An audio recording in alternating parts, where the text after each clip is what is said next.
an alternate reality where Africa stands as a major global power. The continent, rich in resources and boasting the world's youngest population, now wields influence on the world stage. But how did we arrive at this point? And what does this mean for the future? In this world, Africa's path diverged significantly from the one we know. The Libya invasion never transpired. Boko Haram and terrorism never gained a foothold on African soil. The interference from foreign powers such as the CIA and France was absent, mirroring the British who left their ex-colonies to their own devices. The power dynamics within Africa also shifted. Nations such as Egypt, South Africa, Nigeria, Algeria, and Ethiopia, instead of being helpless spectators to the bombardment of an African Union member state, were capable of asserting their collective might. It's a stark contrast to our reality, in which Africa's vulnerability and powerlessness in the global arena are all too apparent.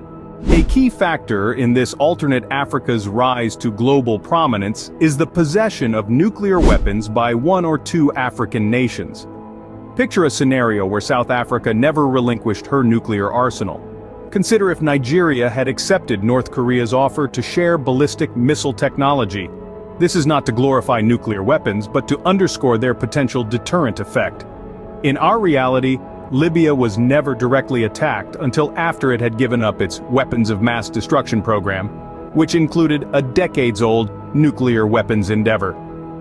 The West was taken aback when Gaddafi announced his intention to dismantle Libya's WMD programs and invited the IAEA to inspect its nuclear facilities. Libya was merely 3 years away from successfully building a nuclear weapon when it made this decision. As we shift our gaze to the future implications of this alternate Africa, we find a continent that is far from being a playground for great powers.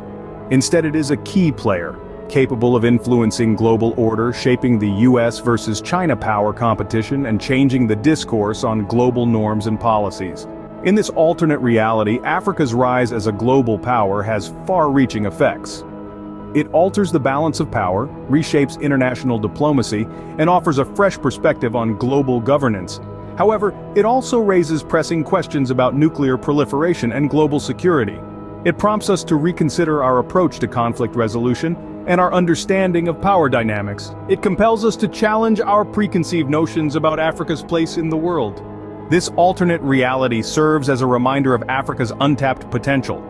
It urges us to consider how different the world could be if Africa were empowered to realize its full potential, free from foreign interference, internal strife, and the scars of colonialism. While we may not have the luxury of what-ifs in real life, envisioning an alternate reality allows us to question the status quo, challenge our assumptions, and explore new possibilities for Africa and the world.